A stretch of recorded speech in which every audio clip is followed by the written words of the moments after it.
السلام عليكم ورحمة الله وبركاته نحمده ونصلي على رسوله الكريم أما بعد সমস্ত প্রশংসা আল্লাহ পাকের জন্য এবং নবী করিম সাল্লাল্লাহু আলাইহি সাল্লামের প্রতি হাজার দরুদ ও সালাম। আজকে আমরা যে বিষয় নিয়ে আলোচনা করব সেই বিষয়টি হচ্ছে নবী করিম সাল্লাল্লাহু আলাইহি ওয়াসাল্লাম তিনি ফজর সালাতে পরে যে ইবাদতগুলো করতেন তার মধ্যে 4টি ইবাদত নিয়ে আমরা আলোচনা করব এবং ইনশাআল্লাহ এই ইবাদতগুলো শুনে আমরা নিজের জীবনে প্র্যাকটিক্যাল ভাবে মেনে চলার চেষ্টা করব ইনশাআল্লাহ আযীম। সকলে ধৈর্য সহকারে ভিডিওটি দেখবেন। প্রথমত বিষয় হচ্ছে যে নবী করিম সাল্লাল্লাহু আলাইহি ওয়াসাল্লাম তিনি ফজরের সালাত জামাতের সঙ্গে পড়তেন। ফজরের সালাত তিনি জামাতের সঙ্গে পড়তেন, জামাতের সঙ্গে আদায় করতেন এবং আদায় করার পরে কিন্তু তিনি মসজিদে বসে যেতেন। নবী করিম সাল্লাল্লাহু আলাইহি ওয়াসাল্লাম প্রতিনিয়ত এই কাজটা করতেন। তিনি ফজরের সালাত জামাতের সঙ্গে আদায় করে মসজিদে বসে কিছু আল্লাহর জিকির করতেন। হাদিস শরীফের মধ্যে এসেছে, তিরমিজি শরীফের হাদিসে এসেছে যে ব্যক্তি ফজরের নামাজ জামাতের সঙ্গে আদায় করে তারপরে মসজিদে বসে বসে আল্লাহকে জিকির করলো, আল্লাহর জিকির করলো এবং আল্লাহকে স্মরণ করলো। জিকির আজকাল আল্লাহকে স্মরণ করা মানে এখানে অনেক কিছু বোঝাচ্ছে। আল্লাহ পাকে জিকির করলাম, আল্লাহ পাকে তাসবিহ তাহলিল আল্লাহ পাককে স্মরণ করে যে ব্যক্তি মসজিদে বসে সূর্য উদয়ের পর 2 রাকাত সালাত আদায় করলো, এই ব্যক্তির জন্য রব্বুল আলামিন আল্লাহ পাক হজ এবং উমরার সওয়াব ওই ব্যক্তির নেক আমলে লিপিবদ্ধ করে দেবে। সুবহানাল্লাহ। তিরমিজি শরীফের হাদিস এটা। তো আমাদেরকে প্রতিনিয়ত ফজরের সালাত জামাতের সঙ্গে পড়তে হবে এবং জামাতের সঙ্গে পড়ে আমাদের কিছু মসজিদে বসে আমাদেরকে তাসবিহ তাহলিল জিকির আজকাল আল্লাহ পাককে স্মরণ করতে হবে দিনের শুরুতে। 2 নম্বর বিষয় হচ্ছে যে সকালে জিকির ও দোয়া। নবী করিম সাল্লাল্লাহু আলাইহি ওয়াসাল্লাম তিনি জিকির তো করতেন প্লাস তিনি কিন্তু দোয়া করতেন অনেক। সুতরাং নবী করিম সাল্লাল্লাহু আলাইহি ওয়াসাল্লাম তিনি একটা আমল বেশি বেশি করতেন, এটা হচ্ছে আয়াতুল কুরসি। কোরআন শরীফে কিন্তু এই আয়াতুল কুরসি আয়াতটা কিন্তু অনেক পাওয়ারফুল। আল্লাহ পাক এই আয়াতের অনেক মর্যাদা দিয়েছে, অনেক পাওয়ার দিয়েছে।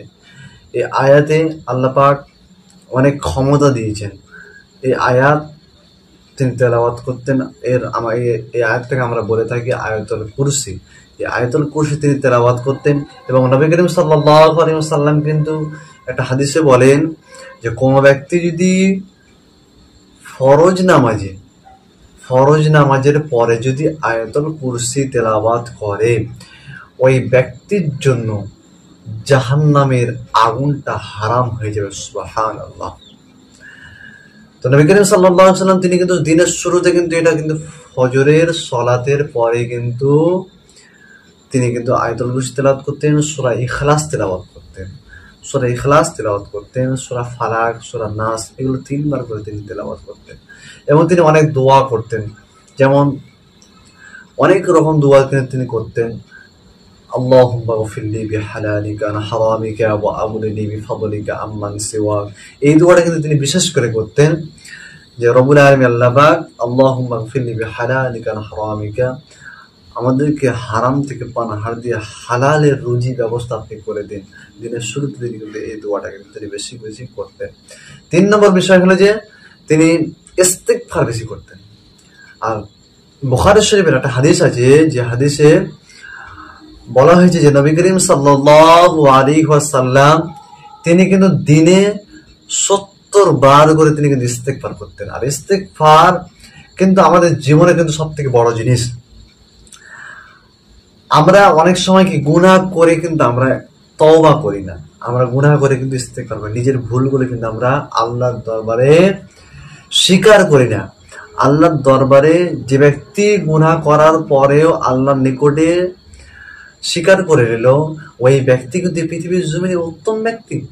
আল্লাহ পাক কোরআনের মধ্যে বললেন ইন্নাল্লাহা ইউহিব্বুত তাওয়াবিন ওয়া ইউহিব্বুল মুতাতাহহিরিন, যে আল্লাহ পাক ওই সমস্ত ব্যক্তিকে বেশি পছন্দ করেন যে সমস্ত ব্যক্তি তওবাকারী এবং যে সমস্ত ব্যক্তি পাক পবিত্র থাকে ওই ব্যক্তিকে আমার আল্লাহ পাক বেশি পছন্দ করে। সুতরাং নবী করিম সাল্লাল্লাহু আলাইহি ওয়াসাল্লাম তিনি 70 বার করে ইস্তেগফার করতেন।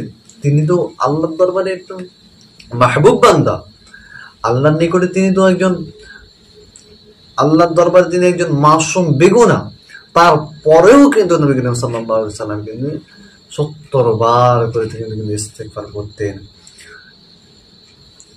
আল্লাহর নিকটে তিনি কিন্তু তওবা করতেন। তওবার ভিতরে আমাদেরকে একদম সহিভাবে তওবা করতে হবে। এই তওবাগুলো আমাদেরকে সবসময় তওবা করতে হবে। দিনে তিনি কিন্তু বেশিরভাগ ফজরের পরে তিনি কিন্তু ইস্তেগফার করতেন, এই জিনিসগুলো করতেন। তো আল্লাহ পাক কোরআনের মধ্যে অনেক জায়গায় বলেছেন, ইয়া আইয়ুহাল্লাযীনা আমানু তুবু ইলাল্লাহি তাওবাতান নাসুহা।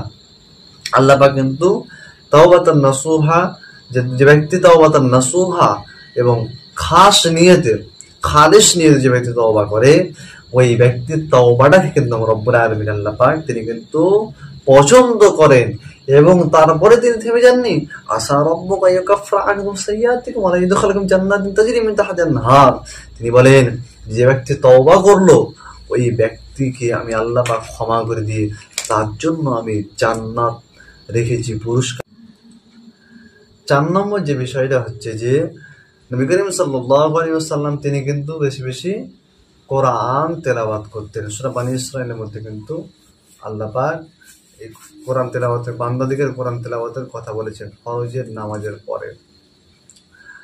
তো সুতরাং আমাদেরকে কিন্তু ফজরের নামাজের পরে যে আমরা কোরআন তেলাওয়াত করি তাহলে আমাদের দিনগুলো কিন্তু বরকতময় হবে। আমরা যদি কোরআন তেলাওয়াত করি তাহলে আমাদের জন্য একটা সুন্দর একটা দিন হবে, বরকতের দিন হবে। আমাদের রিজিকের আল্লাহ ব্যবস্থা করে দেবেন। সূরাতুল বনী ইসরাঈলের মধ্যে যে বলেছেন যে নিশ্চয়ই ফজরের সালাতের পরে কোরআন তেলাওয়াত করো। কোরআন তেলাওয়াত যে ব্যক্তি করলো ওই ব্যক্তি কোরআন তেলাওয়াত করাটা বরকতময়। প্রতিদিন ফজরের পর যদি কিছুক্ষণ কোরআন পড়া আমাদের জন্য বরকতময় হয়, সুতরাং আমরা যদি ফজরের নামাজ পড়ে কোরআন তেলাওয়াত করতে পারি আমাদের জন্য দিনটা একটা ভালো দিন হবে।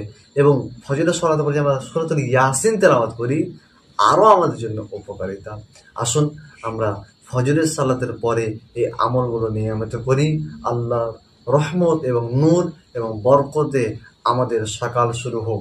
আপনি যদি এই ভিডিওটি মনে করেন যে আমার উপকারে আসবে তাহলে আমাদের এই ভিডিওটি অপরের কাছে সাদকায়ে জারিয়া হিসেবে শেয়ার করুন এবং আমাদের চ্যানেলটি সাবস্ক্রাইব করে আমাদের পাশে থাকুন। আসসালামু আলাইকুম ওয়া রাহমাতুল্লাহি ওয়া বারাকাতুহু। সুবহানাল্লাহ।